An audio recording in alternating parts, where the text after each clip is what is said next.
Well, as the heat turns deadly in La Crosse, health officials are worried more than ever about the community taking the danger seriously.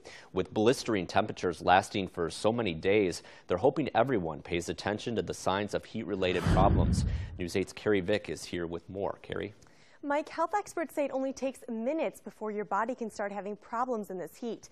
And while the elderly and young children are at the greatest risk, I'm told extreme heat doesn't discriminate.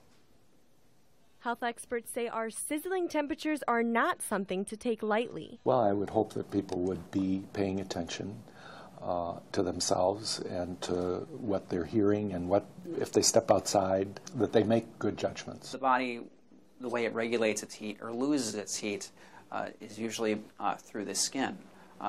That's how we get rid of 60% of our excess heat. When the temperature gets over 95 degrees, we lose that.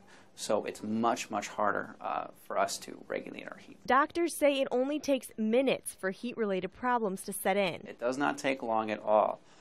So people who are being especially vigorous outside, you know, if they're planting or working in the garden, or if they're mowing their lawn, it's important to take breaks every 20 to 30 minutes to get to the shade and get hydrated. And while the young and elderly are at the greatest risk, doctors say when temperatures get this high, everyone should be careful. We all can suffer from heat exhaustion or heat death. Most of the people we tend to see in the emergency departments for heat illness are actually young, healthy people, because they feel that they're not as susceptible. That's why health officials say it's important to pay attention to the signs of overheating. Confusion is a warning sign of heat stroke. Okay, so anybody who just doesn't seem right or like their normal selves is getting very clumsy, or stumbling around, having trouble seeing, they need to be seen immediately. We think ahead when it's 24 below zero.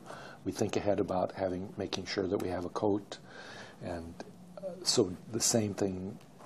Well, it's a little different with us now because we're not used to these high heat indexes, so it does take a little more thinking ahead. And as always, health experts say it is important to stay hydrated and really listen to your body. They also encourage you to check in on your neighbors and make sure they're staying cool. All right, thanks, Carrie. And if you need a place to beat the heat tonight, the Overnight Cooling Center in La Crosse is staying open an extra night.